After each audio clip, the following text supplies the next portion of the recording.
The Bible did not drop from the sky as a single, fully formed book. It arrived through a process of rigorous curation. For centuries, religious councils and scholars debated the status of various scrolls, measuring them against Orthodox theology to decide which would be considered divinely inspired. This process rejected hundreds of other writings, Apocrypha, Pseudepigrapha, and Gnostic Gospels, leaving them out of the official scriptural record. While these texts lost their scriptural authority, they remained active within the cultural consciousness of the ancient and medieval worlds. Binding diverse narratives into a single canon created a structural problem. It trapped contradictory accounts of the same events within the same volume. To understand this history, the canon must be viewed as an edited textual dataset that ancient scholars were forced to constantly reconcile. One of the most obvious anomalies in this dataset is found at the very beginning, within the conflicting creation accounts of Genesis. In Genesis 1, man and woman are created simultaneously. However, Genesis 2 tells a different story. Eve is derivative, formed later from Adam's rib. These timelines defy logical coexistence. A simultaneous and sequential origin cannot both be true. Jewish tradition addressed this friction through a method of interpretation called Midrash. Midrash functions as a narrative technology. It is a way to bridge gaps and resolve the contradictions that emerge from a strictly curated canon.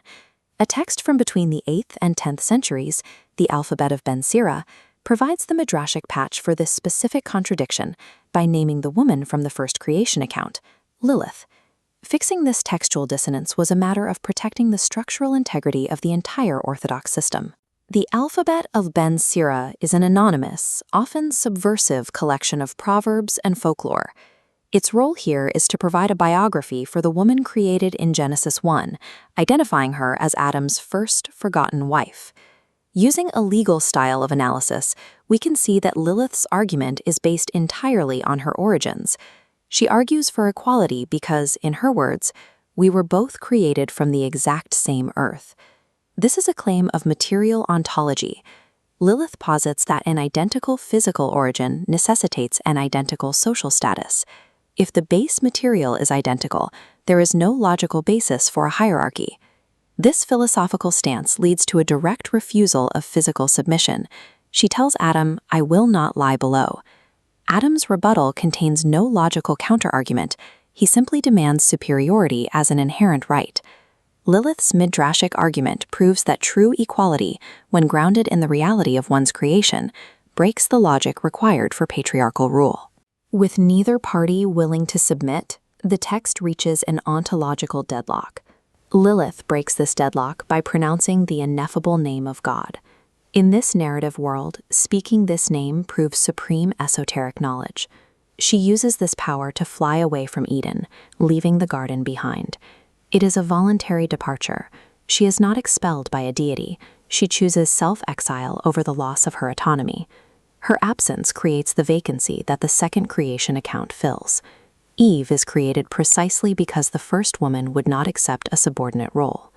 Within a patriarchal framework, a woman who possesses the knowledge to walk away rather than submit represents an existential threat to the social order. The name Lilith was not a new invention by the author of Ben Sira. The story originates in ancient Mesopotamia with the figure of the Lilitu. The Lilitu were wind demons in Sumerian and Babylonian myth, blamed for disease and devastating storms. Her history shows how cultures recycle ancient narratives and adapt them to solve new sociological problems. After the alphabet of Ben Sira, her story shifted again in the 13th century Zohar, the primary text of Jewish Kabbalah. The Zohar incorporated her character, but systematically erased her logical arguments for material equality. She was reframed as a night demon, a monster who preyed on infants and sleeping men. This evolution turned a debate about social parity into a frightening supernatural warning. Mythological shifts are often deliberate tools used to overwrite ideas that challenge the orthodox system. Why did medieval writers feel compelled to transform a woman demanding material equality into a predatory monster? The stakes were social and economic. Female independence directly threatened the power structures of the medieval world. This required the weaponization of the narrative itself. Classifying autonomy as a spiritual crime rather than a social disagreement allowed for the use of lethal force against nonconformity. This ideological template extended far beyond the legend of Lilith. It provided the exact psychological and theological framework used to justify the medieval witch hunts. We see this same logic of demonization, reframing independence as a threat to the soul, in inquisitorial manuals like the Malleus Maleficarum. The trajectory of Lilith shows that when a material argument for equality cannot be refuted, the system often edits the dissenter into a monster to ensure its own survival.